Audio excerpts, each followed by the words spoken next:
Selon un récent rapport du Programme des Nations Unies pour l'environnement, nous allons vers un réchauffement de plus 3,1 degrés pour la fin de ce siècle, soit environ 4 degrés pour la France. Alors que ce scénario devrait nous inciter à l'action, les émissions de gaz à effet de serre sont toujours en augmentation, la 6e extinction de masse s'accélère, la pollution par exemple plastique ne cesse de croître et les tensions sur les ressources se font de plus en plus fortes, que ce soit sur les minerais ou même surtout sur l'eau, avec des conséquences que l'on ose imaginer. En lien avec ce scénario, depuis quelques années, les phénomènes extrêmes provoqués par ces changements anthropiques sont déjà là, toujours plus nombreux, plus intenses et plus meurtriers, comme on a pu le voir avec les inondations récentes en Afghanistan et à Valence, ou encore les incendies dévastateurs à Los Angeles. Pourtant, me direz-vous, voilà maintenant plus de 30 ans que la recherche en sciences de gestion, et plus spécifiquement ici, en marketing, produit de nombreuses réflexions et travaux autour d'un changement de paradigme de la discipline. 30 ans qu'un marketing management des années 50 à la Mad Men, on tente de substituer un nouveau marketing que l'on pourra qualifier de vert, responsable, plus récemment de durable. 30 ans donc que cette discipline oriente ses réflexions et actions pour participer à l'élaboration d'un monde meilleur. C'était d'ailleurs le titre d'un numéro spécial en 2021 d'une des revues de référence, The Journal of Marketing, avec Better Marketing for a Better World. Force est donc de constater que ces orientations et initiatives, quand bien même elles seraient sincères et ou bien intentionnées, ne sont pas à la hauteur de l'urgence et de la magnitude des changements à apporter. Et c'est sans doute dans les postulats même du marketing durable qu'il faut rechercher les causes de cet échec. On relèvera notamment la référence constante à l'idéologie de la croissance, au pouvoir magique des marchés et de la main invisible, à l'idée fantasmée d'une valeur partagée entre les parties prenantes, loin des rapports de force et de pouvoir entre les acteurs, à la croyance en une innovation toujours salutaire et positive, à l'idéal d'un consommateur libre et responsable, ou bien encore aux vertus d'une gouvernance incantatoire, laissant les entreprises décider de leur degré de responsabilisation dans un système de réglementation toujours souple et non contraignant. Pour répondre à cette impossible soutenabilité du marketing durable et s'approcher d'une soutenabilité forte ou de ce que pourrait être un véritable marketing transformatif, nous avançons les pistes d'un programme de recherche autour de 5 propositions. Le premier point, central, consiste à inscrire les pratiques, mais aussi la recherche en marketing, dans le cadre des limites planétaires. On ne peut plus ignorer les contraintes bio-géophysiques qui conditionnent l'habitabilité de notre planète.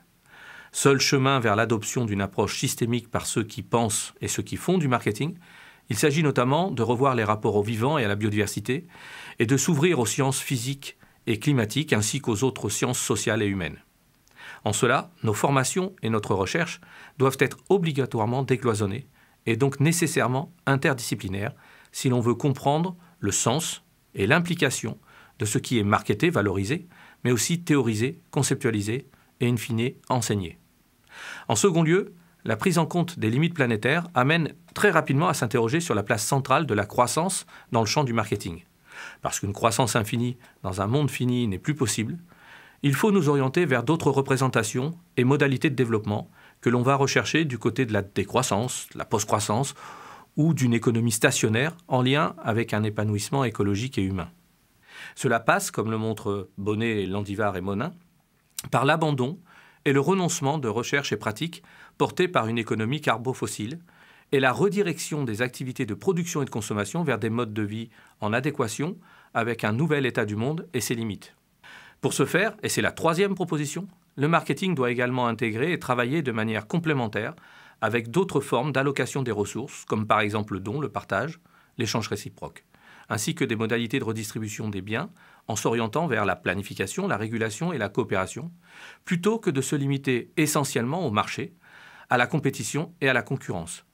Le marketing peut alors accompagner le développement d'initiatives collectives et citoyennes qui impliquent corrélativement une régulation plus forte des marchés et une place plus importante accordée à la gestion et valorisation des communs. En quatrième proposition, cette discipline ayant joué un rôle majeur dans le développement de l'imaginaire de la société de consommation, qui fonde d'ailleurs de nombreuses pratiques actuelles non soutenables, doit désormais rediriger ses activités vers la co-construction d'un imaginaire centré sur la régénération, la résilience, la suffisance ou encore la robustesse au sens d'Olivier Hamann. Cela passe par l'utilisation des dispositifs et outils marketing, mais pour défuturer une consommation incompatible avec une planète habitable et, à contrario, promouvoir un futur de la consommation en accord avec des trajectoires restauratives, résilientes et régénératives. Enfin, cinquième point, Toutes ces propositions nécessitent un changement au niveau des métiers du marketing et de la valorisation des offres.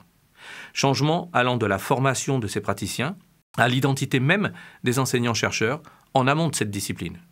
On le voit, venir discuter, remettre en cause ces objets historiques comme la croissance, le marché, la concurrence, l'entreprise, la rentabilité, l'innovation et la figure du consommateur, impose forcément de revoir le sens même de nos recherches et de nos concepts et théories, de nos illustrations. En ce sens, l'enseignant-chercheur doit s'impliquer dans la prise en compte du changement des cadres structurels et systémiques de cette discipline. Sans cette nécessaire et salutaire transformation, pour ne pas dire presque révolution,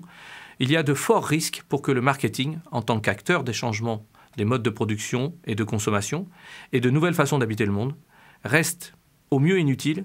au pire complice de l'inaction climatique.